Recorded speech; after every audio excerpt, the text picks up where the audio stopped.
Bismillahirrahmanirrahim. Assalamualaikum warahmatullahi wabarakatuh. Waalaikumsalam warahmatullahi wabarakatuh. Alhamdulillahirabbil alamin. Allahumma shalli ala sayyidina Muhammad wa ala ali sayyidina Muhammad wa sadri wa yassir li amri wa hlul 'uqdatam min lisani yafqahu qawli. Rabbi anzilni manzalan mubarakan wa anta khairul munzilin.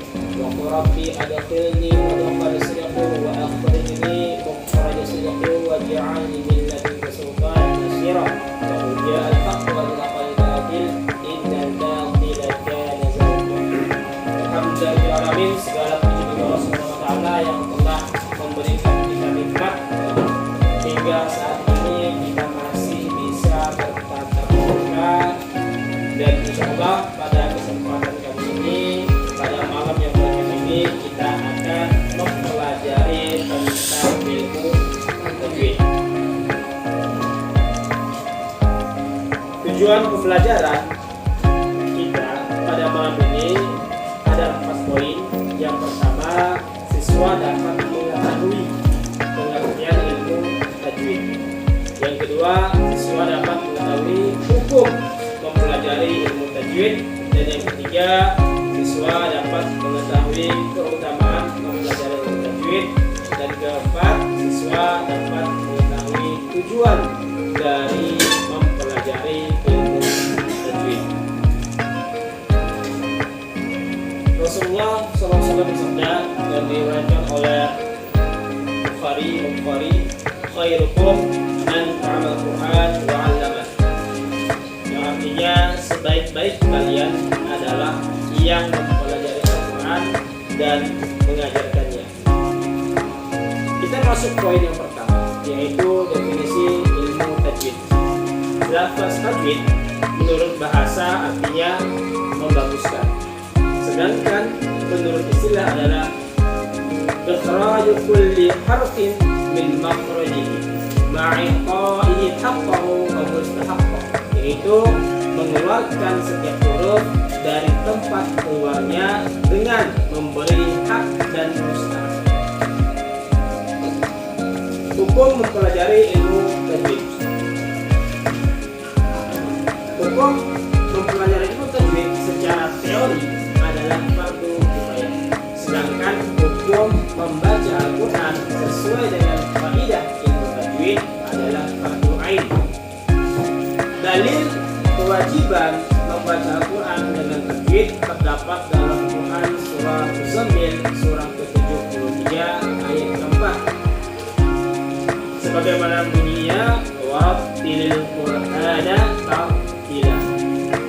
Imam Ali bin Abi Thalib menjelaskan arti tartil dalam ayat ini, yaitu mentajwidkan huruf-hurufnya dan mengetahui tempat-tempat pokok.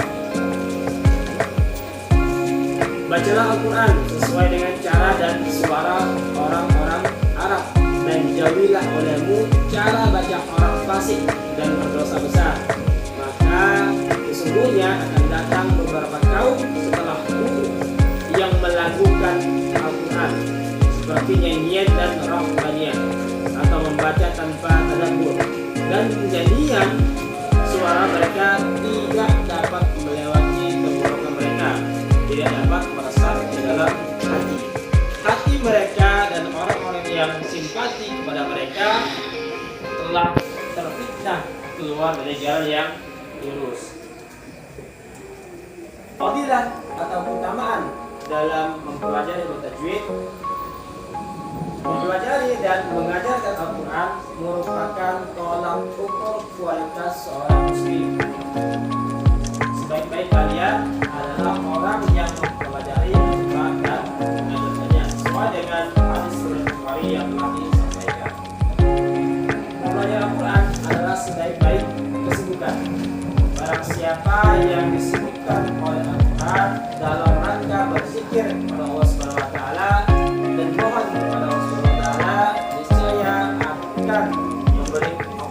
Allah akan memberikan sesuatu yang lebih utama daripada apa yang telah Allah berikan kepada orang-orang yang telah meminta. Dan keutamaan kalam Allah daripada seluruh kalam selainnya seperti ciptaan Allah atas manusia. Ini hadis Muslim. Dengan membaca Al-Quran maka akan turun sakinah. Nah, kita tahu sakinah adalah ketenangan, di mana ketenangan ini sulit sekali untuk didapatkan. Orang kaya belum tentu tenang, betul? Betul. Orang miskin belum tentu susah, betul? Betul. Jadi tolak ukur ketenangan itu ada pada hati. Seketika hati seseorang bersyukur dengan apa yang Allah berikan, maka insya Allah ketenangan akan hadir di hatinya. Begitu juga seketika kita mempelajari Al-Quran, maka ketenangan akan turun kepada kita. Kenapa bisa seperti itu? Karena ini adalah janji Allah SWT. Bahkan selain ketenangan, kita juga mendapatkan rahmat dari Allah SWT. Malaikat dan Allah menyebut-nyebut orang yang mempelajari Al-Quran kepada makhluk yang ada di sisinya. Tidaklah suatu kaum berkumpul di suatu masjid dari masjid-masjid Allah SWT, kemudian mereka membaca Al-Quran dan mempelajarinya, melainkan turun kepada mereka ketentraman, diliputi dengan rahmat, dinaungi oleh malaikat, dan disebut-sebut oleh Allah SWT di depan makhluknya. Ini terdapat dalam hadis riwayat Imam Muslim. Tujuan kita mempelajari ilmu tajwid tidak lain dan tidak bukan agar lidah kita atau lisan kita terhindar dari kesalahan dalam membaca Al-Quran. Di dalam ilmu tajwid, kesalahan dalam membaca Al-Quran itu dibagi menjadi dua.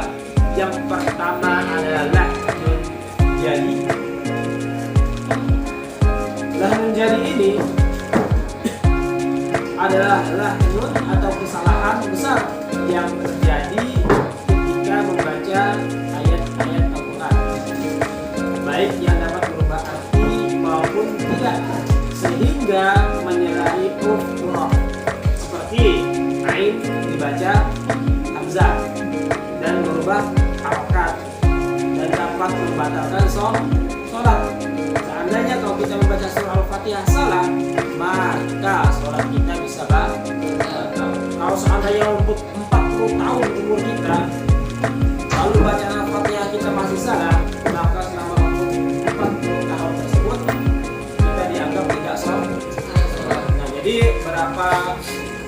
betapa ruginya kita ya, betapa ruginya kita apabila tidak bersungguh-sungguh dalam memperbaiki bacaan Al-Quran kita.